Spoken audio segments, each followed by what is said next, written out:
Start. महोदय, भारत सरकार देश की आर्थिक स्थिति पर बराबर गौर करती रही है। मैंने संसद के अपने पिछले अभिभाषण में थोक दामों में थोड़ी कमी का उल्लेख किया था। कमी की ओर का यह झुकाव फरवरी और मार्च के महीनों में और जोर से बढ़ गया। कुछ अंश में यह सारे संसार में चीज़ों की कीमतों के पुनः समायोजन के कारण हुआ।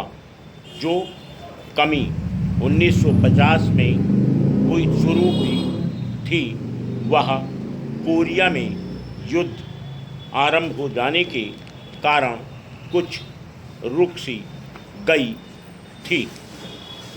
कोरिया में विराम संधि की आशा की झलक से कीमतों के पुनः समायोजन की यह प्रक्रिया जोर पकड़ गई है।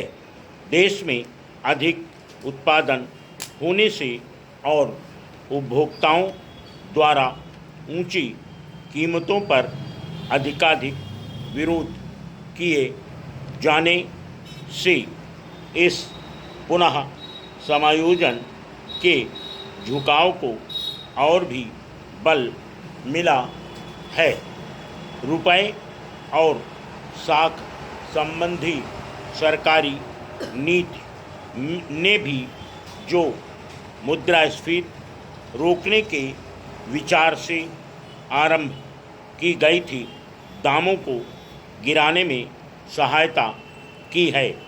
जो लोग वाणिज्य और कारोबार में लगे हैं, वह और विशेषकर कपड़े और पटसन की बुनाई के कारोबार वाले मूल्यों में गिरावट आने से कुछ संकट में पड़ गए हैं। इससे हमारे निर्यात में जो आय होती है, उसमें भी कमी होने लगी है। हमारी सरकार स्थिति को बहुत ध्यानपूर्वक देख रही है, जिससे इसका हमारे यहाँ के उत्पादन पर और लोगों को धंधा मिलने पर कोई बुरा प्रभाव न पड़े। उसका विचार है कि मूल्यों को एक उचित स्तर पर ठहरा देने के लिए जो कार्यवाही आवश्यक होगी, वह करेगी। इस बात की मुझे बड़ी प्रसन्नता है कि एक नया उत्पादन मंत्रालय स्थापित किया गया है।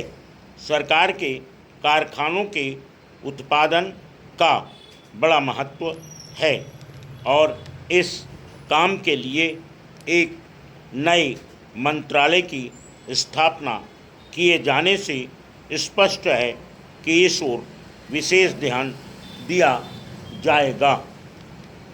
सरकार ने पिछले वर्ष संसद को आश्वासन दिया था कि समाचार पत्रों संबंधी विविध प्रश्नों पर विचार करने के लिए एक पत्र आयोग नियुक्त किया जाएगा। आशा है कि सरकार निकट भविष्य में ही ऐसा आयोग नियुक्त करेगी। ऐसा सोचा गया है कि संसद के सामने समाचार पत्र कानून जांच समिति की सिफारिशों से उद्भूत एक विधेयक उपस्थित किया जाए। संसद का यह सत्र विशेष रूप से बजट का काम करेगा और दूसरे प्रकार के कानून बनाने के लिए शायद बहुत समय नहीं मिलेगा। 1952-53 के वित्तीय वर्ष के लिए भारत सरकार की आय व्यय का अनुमान पत्र पेश किया जाएगा और लोकसभा के सदस्यों को खर्च की मांगों पर विचार करके उनको पारित करना होगा। अंतरकालीन संसद के अंतिम सत्र के बाद सौराष्ट्र पोर्ट डेवलपमेंट लेवी का निरसन करने के लिए एक अध्यादेश जारी करना आवश्यक हो गया था। वह अध्यादेश आपके सामने एक नए विधेयक के रूप में आएगा और आपसे निवेदन किया जाएगा कि आप उस पर विचार करें और उसको पारित करें। एक दूसरा अध्यादेश 1950 को जारी रखने के लिए जारी किया जाएगा। Full stop.